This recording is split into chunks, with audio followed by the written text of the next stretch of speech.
Hello to our American, Russian, and international audience. We welcome you to the Flash Acts Festival, an innovative bilingual festival featuring new plays by 20 leading American and Russian playwrights. These playwrights were joined by more than 150 American and Russian theater artists, directors, actors, producers, composers, and more, to transform our virtual screens into a multi-day festival stage. The project was created during a period of isolation due to the pandemic, but through isolation we have found a new sense of community. The project has brought together some of the brightest talent from the United States and Russia and created a chance for collaboration, interaction, and creativity. The Flash Acts project features playwrights from all corners of our two vast countries. The American playwrights come from all parts of the United States, from Alaska to Michigan, and from California to Pennsylvania, and from many places in between. Our Russian playwrights join us from cities and towns all over the country, from big cities like Moscow to smaller cities like Tolyatti, Chita, and others. I'd like to personally thank the festival organizers, the Forum for Cultural Engagement, led by founder and director Mary McBride, in coordination with producing partners Arena Stage, led by artistic director Molly Smith and executive director Edgar Doby, Georgetown University's Lab for Global Performance and Politics, led by Derek Goldman and Ambassador Cynthia Schneider, and the Lubimovka Young Playwrights Festival in Moscow, and the Center for Modern Drama in Yekaterinburg. I'm heartened to see that something as difficult as the isolation brought on by the pandemic can create something inspirational and collaborative. I hope you enjoy these plays and that we can all find similar inspiration. Thank you for watching, and please stay safe.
Welcome to Flash Acts. Ambassadors, hello, and thank you for joining me here today.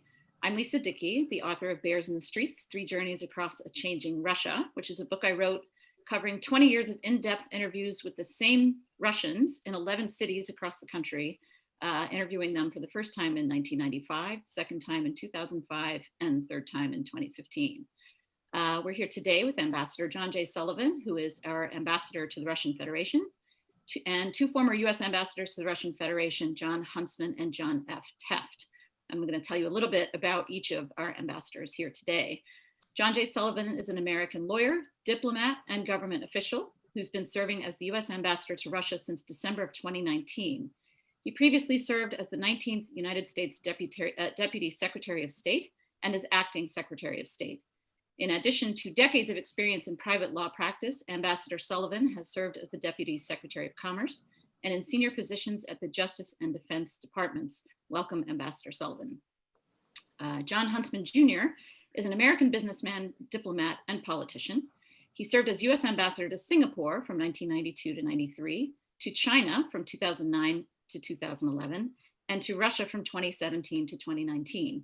He also served as the 16th governor of Utah from 2005 through 2009.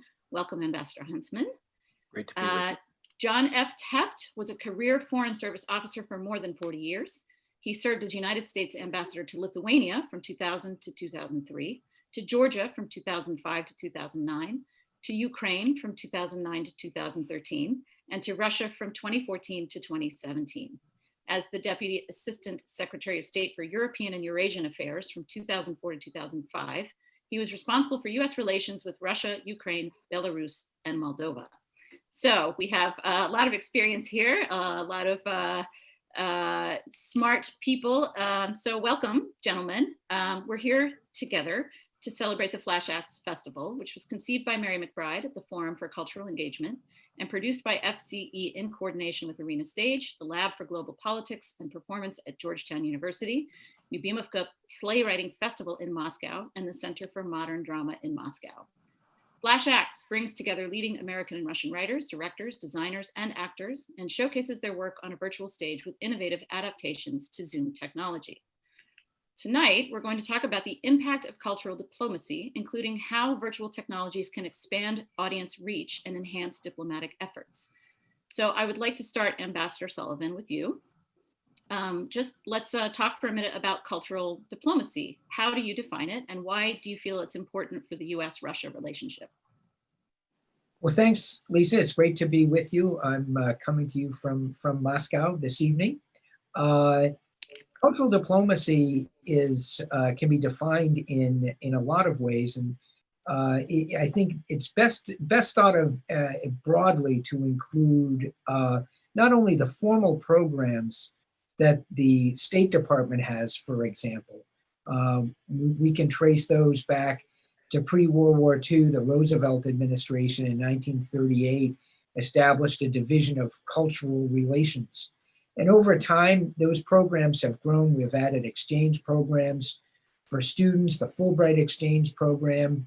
And we've had others. We've had the Jazz Ambassadors Program, which included Louis Armstrong and Dave Brubeck. Those have been the formal programs that the Department of State has run. We spend a lot of money on them, and they're extremely important. They introduce, looking at a country like Russia, Russian citizens, many of whom have never met an American, to what the United States is about, what Americans are about, what we're thinking, our views. But there's a broader aspect to it as well, Lisa, and it goes beyond the formal programs that the US government has to the impact of focusing on US culture on the world and on Russia in particular. And this came home to me when I was Deputy Secretary of State. I had the honor of, Secretary Pompeo was traveling, and I had the honor of hosting the Kennedy Center honors at the State Department, the dinner that the honorees attend, where they actually receive their medals, their awards, and then the following night they perform at the Kennedy Center. And two of the honorees go by a single name. That year's December of 2018, Reba McEntire and Cher. And you go around the world, everybody knows who Cher is. Everybody knows, at least country music fans, and I know there are many here in Russia, who Reba is.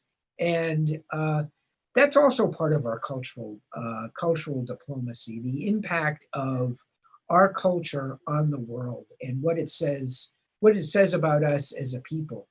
And as I mentioned, the formal programs at the Department of State started with the Roosevelt administration before the war.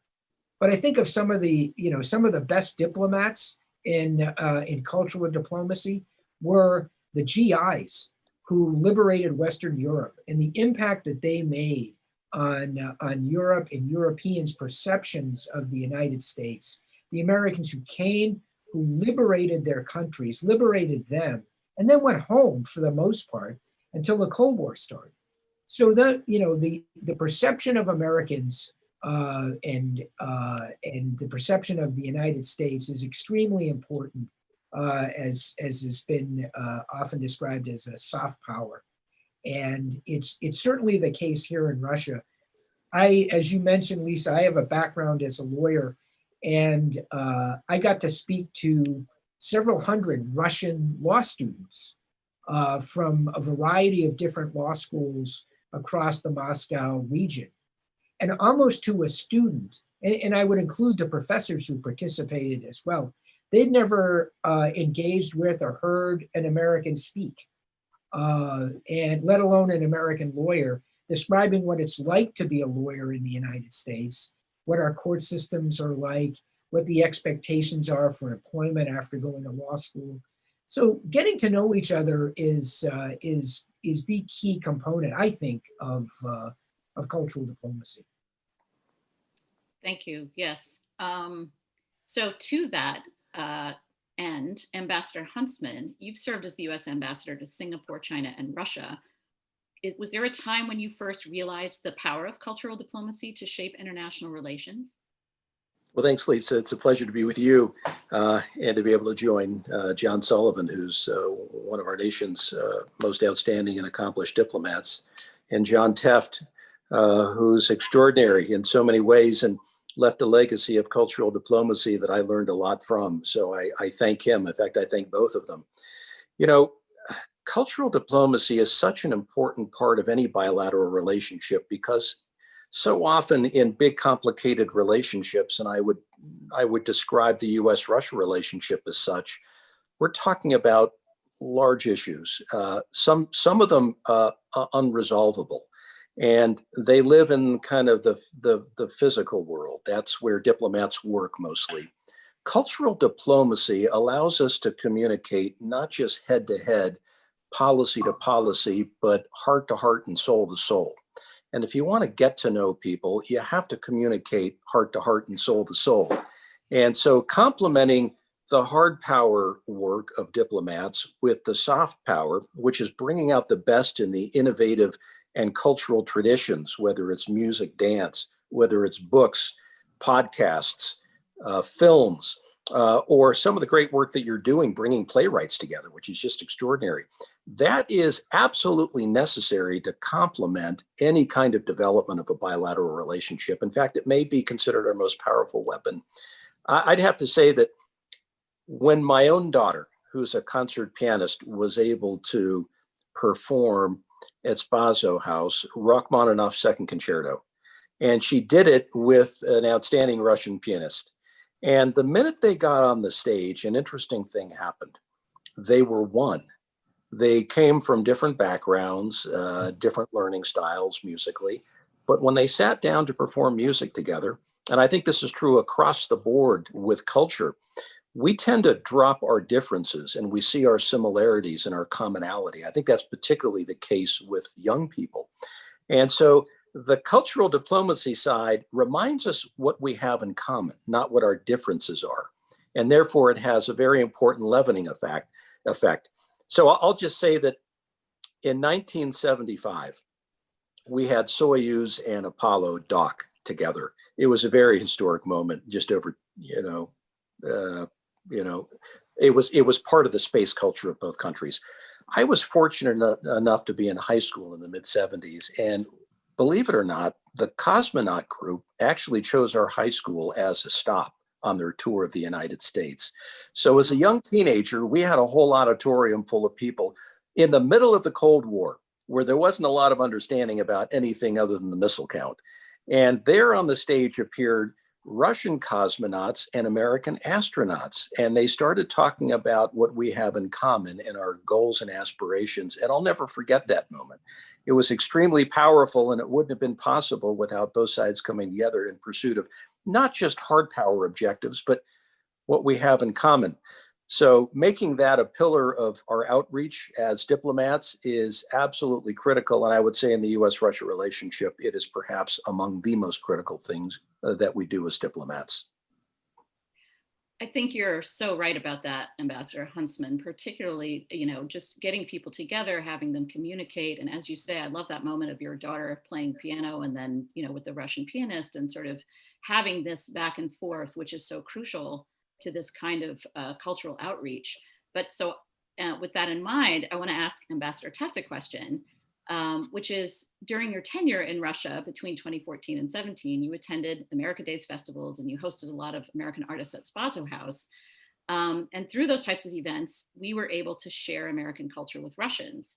But diplomacy is a two-way dialogue. So are there ways, how can we use these kinds of events, not only to present American culture, but also to listen and have the kind of two-way dialogue that Ambassador Huntsman is referencing?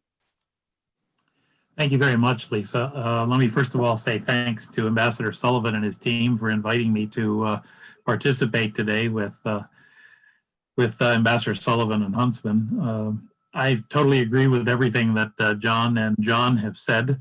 In fact, it's probably occurred to a number of your listeners now that the last 3 American ambassadors in Russia all have first names of John, although someone in John Huntsman's family dropped the H on his name.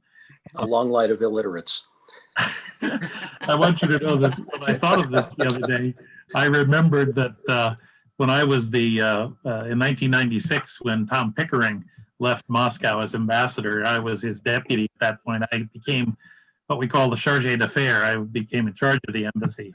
And the fellow who took my place as the DCM, the deputy chief of mission, was John Ordway. Our management counselor was John O'Keefe. And someone hit on the idea that the 3 Johns were running the embassy in Moscow. And the first week that we were there, the embassy newsletter was published with a picture of a famous painting, which our Russian listeners will know, Viktor Voznetsov's painting at the Tretyakov Gallery of the 3 Knights Errant, the Trebogatari.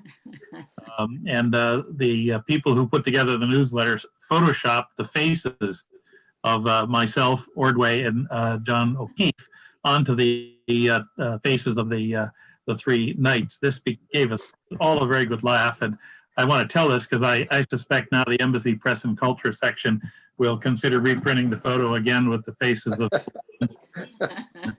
photoshopped in. To answer your question, I think fundamentally cultural diplomacy is not necessarily a one-way process. And I suspect John Sullivan and John Huntsman have other examples. But, for me, the audience is always a key partner for any artist. You hear artists talk about this, certainly in person. Obviously, it's a little different when you do it online. But I think it's easier with music than it is with drama, particularly drama or poetry readings where you need an interpreter. But all the artists, whatever they're doing, depend on audience reaction. Laughs, groans, applause, feedback afterwards. This is part of the event.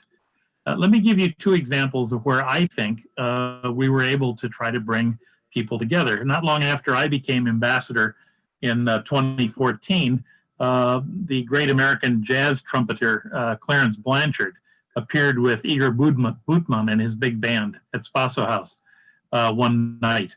And it was an amazing collaboration between 2 of the best jazz performers in either of our countries, and it really was a tremendous success.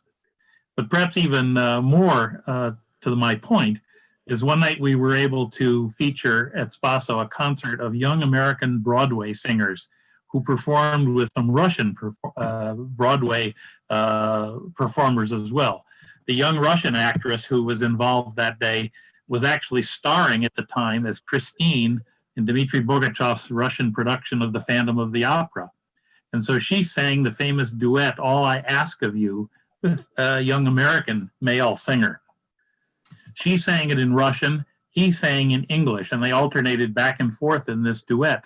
And as the song reached its climax, the 2 of them approached each other in the center of the stage, just like in the play and in the movie. They embraced and they kissed each other. It was one of those magical moments that one never forgets. And it really brought together for the audience, I think, the sense that, as I said afterwards, despite whatever political differences we might have, Russians and Americans still can make beautiful music together. We had another case when I was ambassador in Lithuania. We were fortunate to get the great American cellist Yo-Yo Ma to come as a guest artist. This was an initiative of the State Department under the Bush administration. And he came and, of course, made a tremendous performance playing cello at an evening concert. But even more importantly, he had a master class in the morning with all of the students from the conservatory, the musical conservatory. He had a young cellist who played Astor Piazzolla's wonderful Libertango. And as the young man finished, Yo-Yo Ma came up to him and said, "That was really tremendous." But he said, "Let me get you to imagine for a minute that your cello is an Argentinian bandolion, an accordion." He said, "Now let's hear you play this one more time, but you imagine it's the bandolion." Well, as you could imagine, the young man immediately realized he had to be sharper, crisper, and what came out was an amazing result. The audience immediately heard the difference. And you had this wonderful melding of a great American cellist with a young Lithuanian cellist, and the result was a tremendous bringing together of both sides. You know, that's such a great point about, you know, the different cultures taking on some of the, like if you have a Russian person playing a piece of music versus an American person, there's a universality to it, but then also they bring their own cultures to it. And I think that's one of the things that's so great about Flash Acts is that you have the two cultures each putting on the same plays, and then you get to see how people bring their own culture and their own history to it. I can remember the first time I was in Moscow was in 1988, and I saw a production of A Streetcar Named Desire. And it was fascinating to see because it's such a quintessentially American play, but then seeing how the Russians, or the Soviets at the time, put it on, it just brought so much new and different to the play. It's really fascinating. So I'm looking forward to seeing a lot of that with the Flash Acts.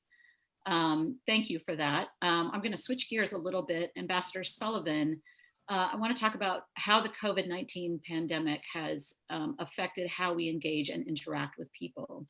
How have you and the U.S. Embassy altered your cultural outreach and collaboration efforts in this time of the pandemic? Well, it's a great question, Lisa, with a somewhat sad answer, which is our great platform that we have here, Spaso House, has been empty since March, and we haven't been able to, with one exception. We did have and this is an example of how we've tried to adapt to do virtual programming. So we had a concert to commemorate the 75th anniversary of our victory in World War II at beginning of September, and we had performers, and just the performers in Spaso, Russians, and then we had, I think it was in the Cathedral of St. John the Divine on the Upper West Side of Manhattan, Americans performing there without an audience. We blended the two together into this series of online musical performances, celebrating music, both Russian or Soviet music from the war and U.S. music from World War II. And I think it came out. It wasn't the same as having a concert at Spaso and having Ambassador Huntsman's daughter play the grand piano in the ballroom. But nonetheless, I think it was a powerful statement, and I think it was pretty well received. And younger generations are used to a virtual world that is really much more foreign to me. I still like to read newspapers that are in my hand as opposed to scrolling on a screen. So I think we're just going to have to adjust. We've made those adjustments here. We've organized somewhere to almost 60 programs a month, an average of 15,000 viewers a month. And we're learning as we go, and we'll continue to do so. That's great, thank you. Yeah, I know we'll all be very, very glad when we can gather together in public places again for particularly at Spaso House, which is such a lovely venue. Ambassador Huntsman, while you served in Russia, you hosted many concerts and cultural events at Spaso House, usually about one per month. Given the fact that so many American cultural entities, from music to movies to clothing, are already globally popular, is it still important for the US to employ this kind of cultural diplomacy? And if so, why? Oh, absolutely. First of all, let me compliment Ambassador Sullivan on thinking creatively about ways to overcome the challenges presented by COVID-19. We're all thinking differently, and I think out of the ways in which we're thinking differently, we're going to come up with new ways of connecting at a cultural level. But there's nothing like the person-to-person kind of interaction, because we find quickly after we're together that culture is a common language that brings us together fairly harmoniously. I always saw Spazo House as a safe spot, and I think many Russians did too, where they could join us for events at Spazo House, for cultural events, for music and for film and for readings of different kinds. And they could do so in an environment where they could be open. We could have discussions on the margins that would go beyond culture. We get to know each other. And nothing takes the place of person-to-person interaction on the cultural side, because as I mentioned before, this is a heart-to-heart, soul-to-soul kind of endeavor. And coming together in a physical environment like Spazo House, which is one of the great residences in the world, really allows that to happen. And I think we also find that we begin to understand how culture is evolving, because culture is a living, breathing thing, and it doesn't stay stagnant. We have aspects of culture that live on for centuries, and we like sharing that, mostly in the musical realm. But there's a generational connection here that can't be accomplished through downloads and through just the digital world. So we're going from the physical world now to the digital world here, because you lose any of the human capacity to get to know one another and to create relationships. So as far as cultural diplomacy goes, I think we'll always have to work very, very hard to make sure that we can find safe spots, neutral territory, where we can come together to talk about things other than the hard issues around the bilateral relationship, whether it's Spazo House or someplace else. And culture really allows us to do that. It just instinctively creates a safe haven for artists who speak a universal language, whether it's reading notes on the written page or whether it's choreography for dancing. We find that there's a common language here that transcends everything else. It's impossible to achieve that kind of human interaction when you're just dealing at the digital level. Yes, that's a great point. It really is. I mean, there are ways, I think, in which this Zoom culture has made things more accessible for some people who can't physically come to a place. But yeah, there's really there's no replacement for being in person and being able to experience things. Ambassador Tefft, I wanted to ask you a question, sort of pivoting off something Ambassador Huntsman said earlier about the balance between soft power and hard policy. You've been in the Foreign Service for quite a long time, more than 40 years. How has the balance of soft power and hard policy changed over those 40 years, and particularly when you are talking about it within a challenging bilateral relationship? I think that actually it has stayed remarkably similar from beginning to end. And I'm looking particularly at the relationship between the United States and the Soviet Union, going in the post-World War II period, as well as the Russia and the other new states that came into being when the Soviet Union ended in 1991. You know, throughout my career, I've always looked back at George Kennan as something of a model and something and someone who wrote very clearly about Russia. That's helped a lot of us who were his successors understand Russia and the Russian people. And you know, he always made the case, and you can see this in the famous long telegram that he wrote, where he drew a distinction between the party line, the line of the Communist Party, and the views of the people of the Soviet Union. Kennan, like others, got out as much as he could and tried to see and talk to as many people as possible. And I think all of the ambassadors since then have tried to do the same. In his long telegram, he made this case that while that the people, what he called the natural outlook of the Russian people, was by and large friendly to the outside world. They wanted to have more contact with the outside world. They wanted to have a more peaceful life, a more normal kind of life. You know, and I think that's generally held. Obviously, back when Kennan was the ambassador, it was very difficult. We were in the height of the Cold War in the 1960s. Though we tried really hard. This is the period, I think, as Ambassador Sullivan mentioned, where we started really to send some of the great American jazz artists to the Soviet Union. This is when Benny Goodman and Dizzy Gillespie, Duke Ellington all came and performed in Russia to phenomenal crowds. And they championed the development of Russian jazz, which goes back a long way. The historian Fred Starr has this wonderful book, Red and Hot, which is a history of jazz in Russia. And it goes back to the 1920s. It talks about jazz people organizing orchestras in the Gulag, and then continues on through the 50s and 60s and even up to the current day. So I think there's actually a broad continuity to this. And my argument would be that you can do soft power, you can do culture, you can do music, you can try to bring people together, people-to-people connections, whether it's through an official channel or whether it's in privately organized concerts that are developed by promoters and entrepreneurs. But the point is, you can also still do the hard work of diplomacy, the hard issues of arms control and preserving international security, and dealing with economic disputes and other kinds of problems. We have to be able to do both. Yeah, I think that's absolutely true. And that's one of the sort of reasons why I did my book, Bears in the Streets, was the same sort of thing, where I felt like people in the United States didn't really understand what the Russian people were truly like. And so I just went and talked to them over a period of 20 years and tried to sort of bring that out and say, look, we might have our ideas about what Russians are like, but that's not necessarily what Russians are like.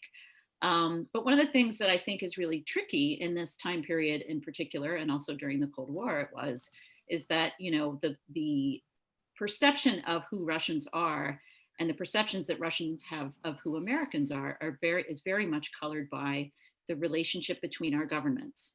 And so I wanted to ask actually Ambassador Sullivan, in the age of the internet, which we're smack in the middle of and trying to figure out how to navigate, we have bots, trolls, altered videos, and everything in between, and it can be very difficult to determine what is and is not real online.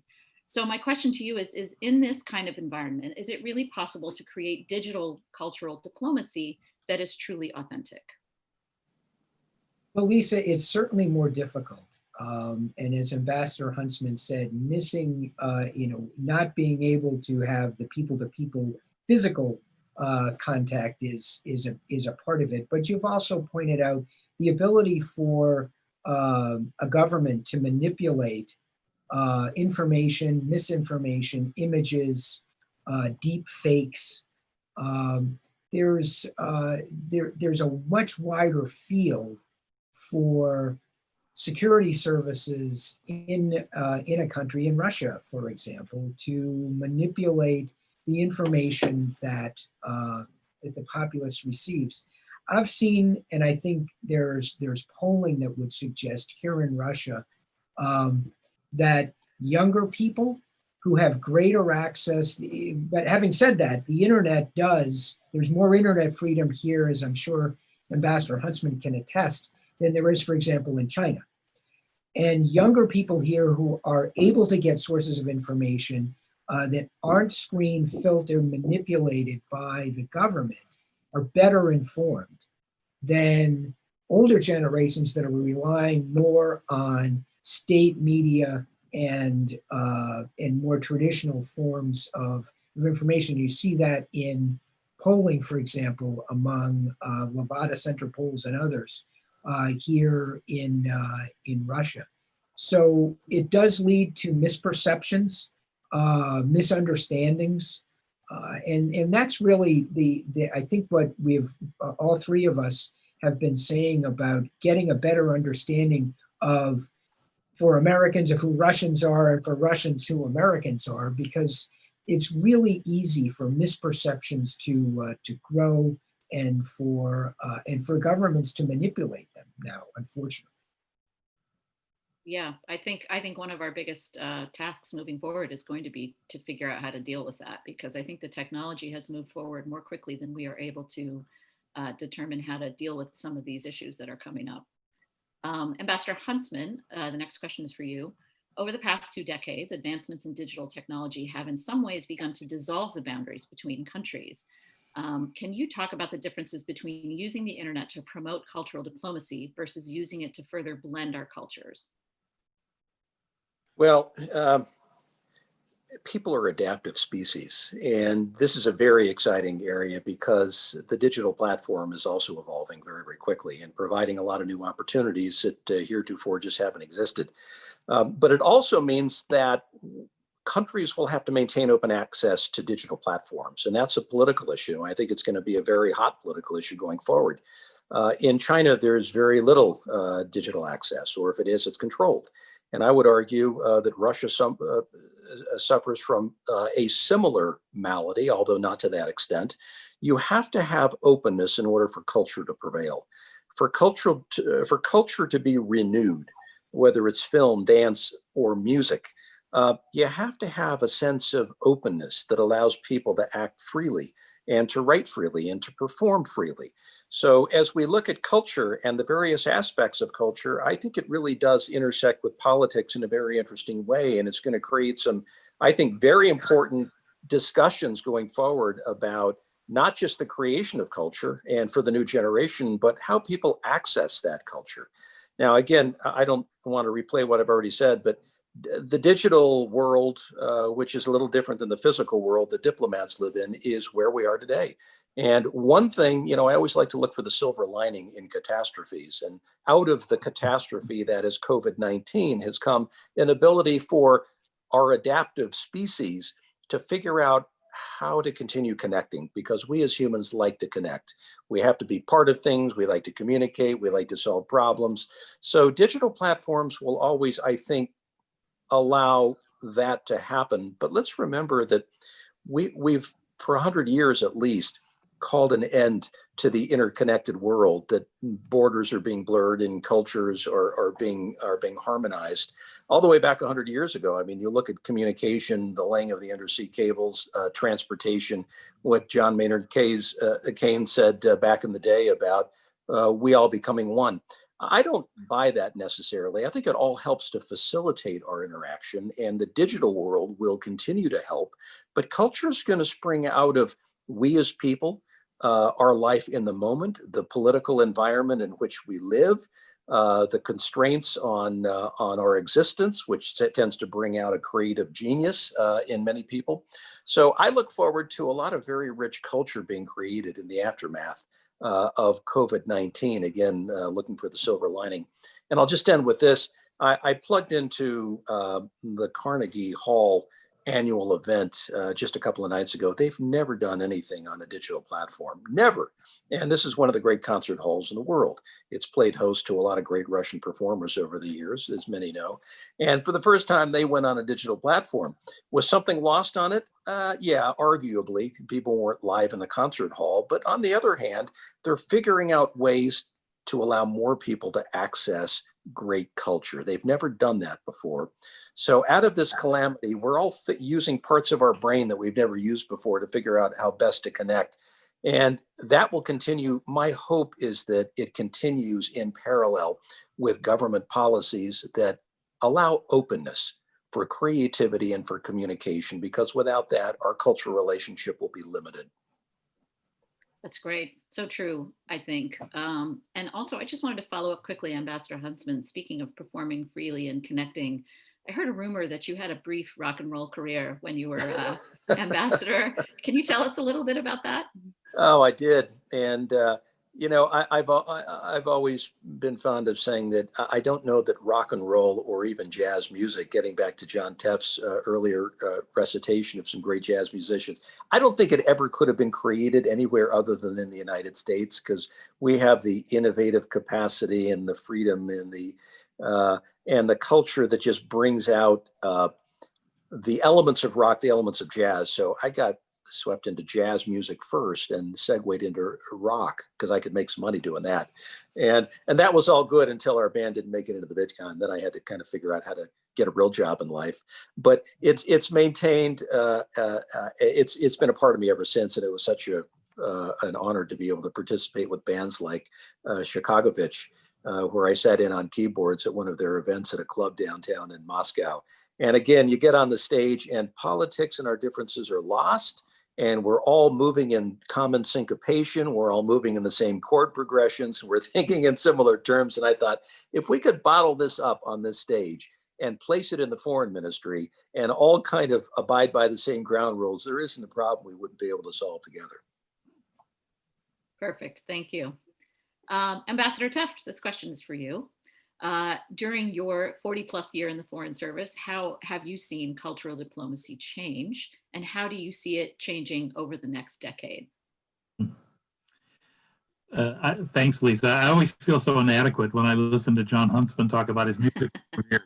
I love jazz, I love music, but I was a failed cornet player when I was in high school, and never actually continued and became a star like John did. Hardly. I think the answer to your question is I've studied, of course, but I've also watched during the course of my career the different types of technology that we have used to bring Americans and Russians together. I always remember a concert that Ambassador Jim Collins hosted at Spaso House in, I think it was late 98, early 99, and it was a concert in honor of Dave Brubeck. Brubeck, I think it was his last trip to Moscow, had agreed to perform 2 nights at the Kremlin Palace, and it was separated by a night off. Our cultural attaché, who is Rosemary DiCarlo, who's now the Undersecretary General of the United Nations, had this idea of why don't we do an evening of music in honor of Dave Brubeck? And he agreed, knowing full well that Rosemary's real purpose was to lure him up and play a little bit of his own at the end of the concert. But we had Igor Butman, Alexei Kozlov, 5 of the best jazz groups in all of Russia, each of whom had a chance to play. And Dave Brubeck sat between Ambassador Collins and my wife, Mariella. At the end of that concert, I looked around. At the end of the concert, of course, there was an encore. And Brubeck got up and riffed for, I think, must have been 10 minutes with each of the Russian musicians on, in an unforgettable moment, Duke Ellington's Take the A Train. And I mean, I turned around and I looked, and there were a lot of Russian guests who were literally crying. Because, and as I talked to one of them, one of my friends afterwards, he said, John, he said, I'd never quite realized. I spent years and years secretly listening to shortwave radio, to Willis Conover, the American jazz musicians, and here I am now, and I get to see and meet the great Dave Brubeck in person. I've lived long enough to survive the change from the Soviet Union to Russia, and here I'm now actually seeing it in person in a concert. Of course, we've all talked about the concerts that we've been able to participate in. I think when I was there, one of the key moments in terms of technology, we moved from shortwave radios to live concerts, both government organized and private concerts. We had a concert in, I think, April of 2017, right before I left. And it was to celebrate the 100th birthday of Ella Fitzgerald. And we were able to bring 3 American jazz singers to come and sing basically the repertoire of Ella Fitzgerald. And it was really tremendous. But my staff had been able to get the money from the Department of State to buy the equipment to be able to live stream that concert. And they told me the next day that they checked, and by the time that concert ended, we had 10,000 people watching live, mainly from Russian websites, the concert. We, of course, put it up on the Facebook, our Facebook site and website. And by the time I left Moscow in September, about 5 months later, over 250,000 people had watched the video. So in terms of technology, we've seen these developments. Now this wonderful, seems to me, wonderful new Flash Axe Festival will kind of take this to another to another level, as it were. And I think, I think it'll be critical to try to find, and there'll be creative people, young people in particular, who will find new ways to use the online capabilities to try to maintain the cultural context during the pandemic.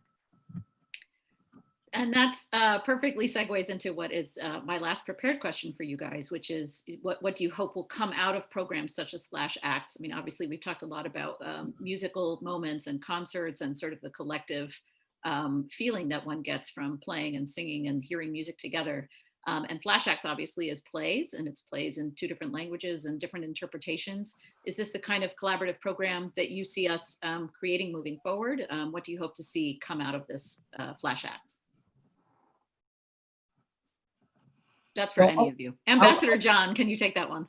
Yeah, I'll jump in, Lisa. I think as we've all noted, the pandemic has left less than ideal circumstances for our cultural diplomacy, just because we can't have these in-person gatherings, whether it's concerts at Spaso or the Bolshoi traveling to New York.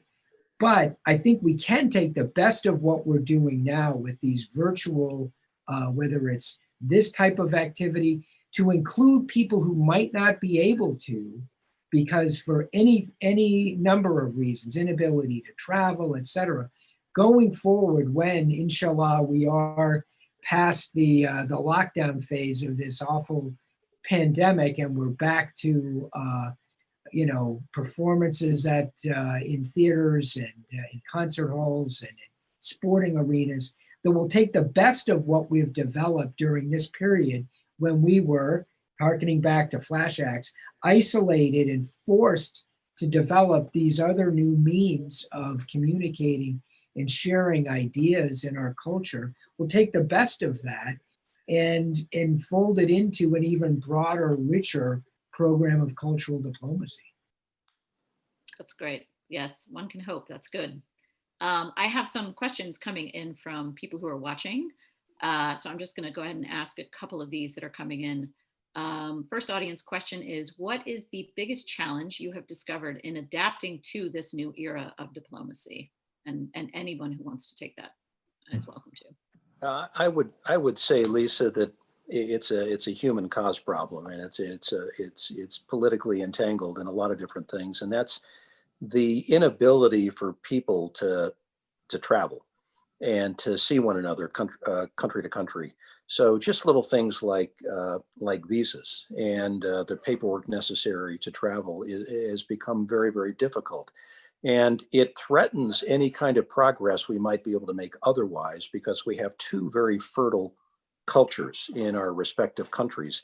They're alive, they're evolving, and we need to get together and through things like the playwright collaboration that's going on, relationships are made, friendships are developed, something then creates a routine, like the Spaso House concert series. These routines are really important to develop, and you can't develop them unless you're able to facilitate travel back and forth somehow, some way. So things as simple as just visas, allowing people and having a political environment that welcomes this kind of thing is really, really important. Again, I go back to, so I'll make a statement, and I feel pretty strongly about this. If the US and Russia are to find the right cruising altitude where we can actually solve problems and get things done, I think a lot of that work is going to be done through our cultural diplomacy, bringing people together. You have to prime the pump at some level, and you have to find our areas of commonality before you get to the really hard things to solve. I'll use a China example here, because the relationship there, which was unthinkable 50 years ago, that China and the United States would ever come together, that they'd find any common ground, was generally driven by sports, ping pong diplomacy, and the exchange of musicians, the Philadelphia Symphony Orchestra that went and played in China in the early days. And I know our ramp up in the US-Russia relationship has been similar. So the challenges really are human made, and they are politically driven in a sense, because what we're doing is restricting people who really need to get together, develop relationships, and create that cultural dynamic. I love that ping pong diplomacy. I mean, it really is true that you have to be able to shift and sort of be light on your feet to figure out how to maintain these relationships and deepen the relationships. And there's this one quote by Richard Holbrooke that I just love. Diplomacy is like jazz, endless variations on a theme. I just love that quote. And since we're talking so much about jazz, I thought it was apropos. But some of the things that you're talking about, obviously COVID has been really sort of wreaked havoc in certain ways on the way that we have approached cultural diplomacy. We have a question from someone who is watching, who wants to know what you think the long-term effects of COVID will be on diplomacy.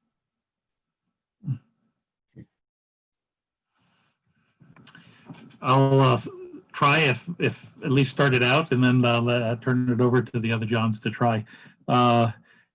I've been sitting in on a number of kind of web conferences with a number of the think tanks here in Washington, and this is one of the $64,000 questions, as we used to call it, trying to anticipate what exactly we should anticipate here. And there's a number of common denominators, shall we say. The idea that we're all going to be turning inward for as long as we can anticipate that.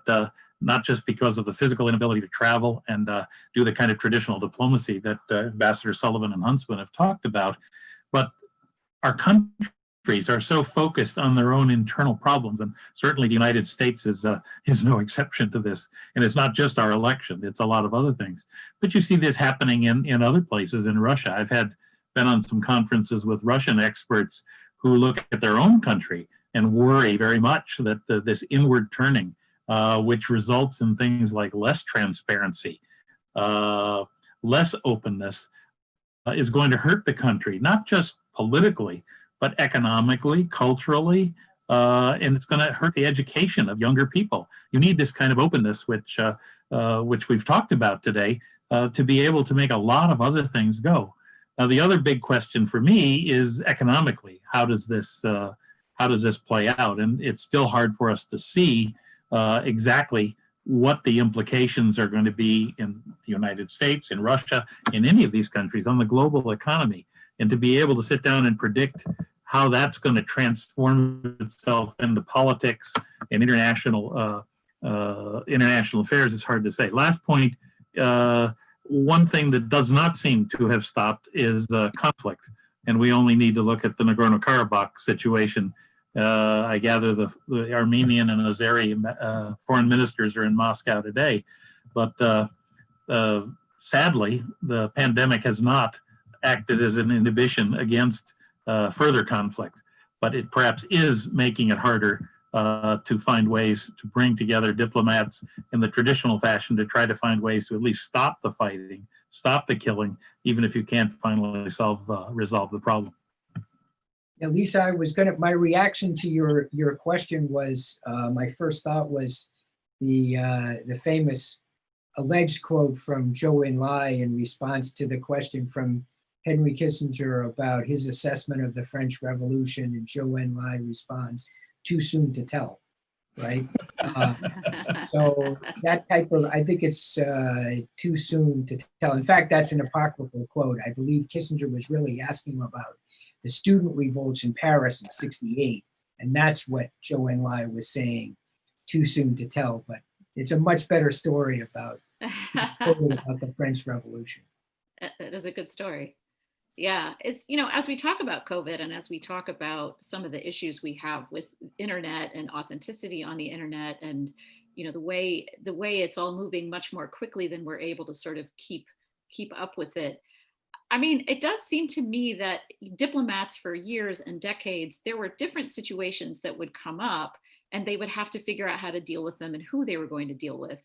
But I don't know that diplomats have ever faced something quite like what we have going on right now, which is, a technological situation that is changing more quickly than anybody knows how to deal with. And then this pandemic that's affecting different countries differently. And, it's really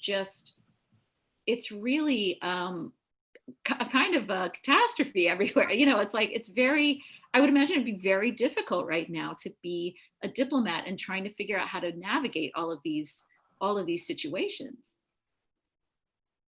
Well, I think it probably reflects a sad state of the world because COVID can either be a motivator for nation states and experts to get together to solve problems, or it can further separate us. And unfortunately, that's exactly what we're seeing happen. So this isn't a whole lot different, maybe arguably, than the Hong Kong flu of 1969. We certainly had a pandemic 100 years ago with the Spanish flu. But in my lifetime, certainly nothing to this extent. But I think it's absolutely shameful that we are not together as the leading scientific countries of the world, figuring out how to exchange some of our top experts to find vaccines faster, to figure out what some of the ancillary impacts of COVID are and will be. So I don't think we have any understanding today of what the follow-on economic circumstances for a lot of people will be, job security. I don't think we have a lot of understanding of things like mental health, which I know has probably impacted people everywhere in the world. So Russia, the United States, China, and a few others are the countries that can really step up from a scientific exchange standpoint, from a medical exchange standpoint, and really change the world through expediting research and therapeutics, getting them right to the human level. And the fact that we are not says something really kind of depressing about the state of the world, because we have the best minds, we have the best laboratories, yet we have, in many cases, artificial boundaries that stand in the way and politics that makes that kind of collaboration impossible. So if we're not able to come together during a time of global crises to figure out how to improve the plight of humanity, shame on us. But that's something that I hope we learn out of the whole COVID experience. Why didn't we come together when we had an opportunity, the leading scientific nations of the world, to help save human beings and extend human life? And that's kind of where we are. So I hope there are some really good lessons learned out of this. If not, it'll go down as a miserable chapter in history. Yeah. This will be the last question. Are there any words of wisdom that you would give to young Russians and Americans who are interested in engaging in cultural programs and participating in cultural diplomacy efforts?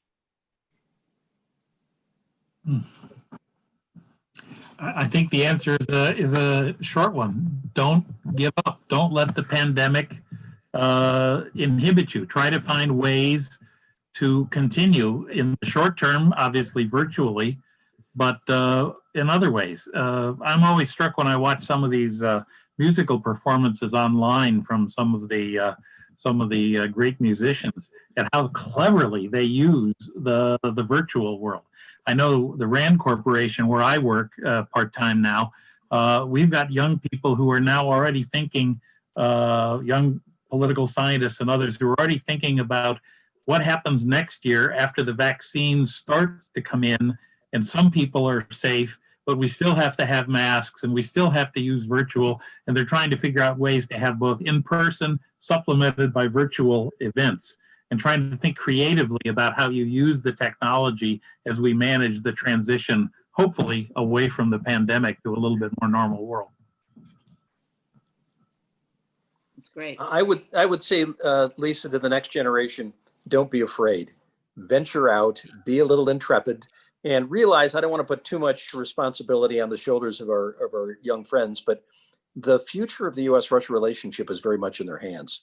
And they will shape the future contours of one of the most important relationships in the world.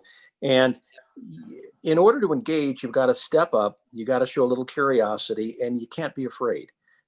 You'll find, and I hope my young friends who are listening here, you will find that all hearts beat alike, whether in America or in Russia, that there is far more commonality at the human level than there are differences. And if we can approach relationship building at a very young age by understanding each other at the human level, I think solving the heretofore intractable political issues will be that much easier. That's great. And Lisa, if I could just offer my own thoughts, my advice would be to anybody, any young Russian or young American who's considering these types of exchanges, you'll be rewarded 100-fold for the investment you make now. And it's in my own life. I go back to an event in 1972. The Soviet hockey team came to North American played a Canadian team. And I was growing up in New England at the time, and it was a real source of, particularly in Canada, but in the northern climes of the United States, a real eye-opener for hockey fans in North America, because the perception of the Soviet team was that they weren't very good. I remember seeing articles in the Boston Globe, the Detroit Free Press, the Toronto Globe and Mail. The Russians, as we call them, and the Soviet team, they had shabby equipment. This was going to be a slaughter. Oh, they don't play a physical game the way the North American players do. There'll be mass injuries. And in my humble opinion, the Soviet team really beat the Canadian team. In fact, Canada wins the series on a late goal by a famous player named Paul Henderson. But it opened my eyes to the Soviet Union and Russia. It led to my obsession with Russian and Soviet hockey, my savoring the 1980 Olympics in Lake Placid, my first trip to the Soviet Union for a month in 1988. It all started when I was a 12-year-old who was fascinated by these beautiful skaters wearing CCCP on their sweaters and completely outplaying all of my favorite players from Canada and the United States. That's great. Appropriate to end on hockey, which brings us all together and also pushes us all apart. Ambassador Sullivan, Ambassador Tefft, Ambassador Huntsman, I appreciate you. Oh, by the way, henceforth to be known as the Three Johns. Thank you so much for joining us today, and thank you to everybody who's tuned in. And please enjoy Flash Acts.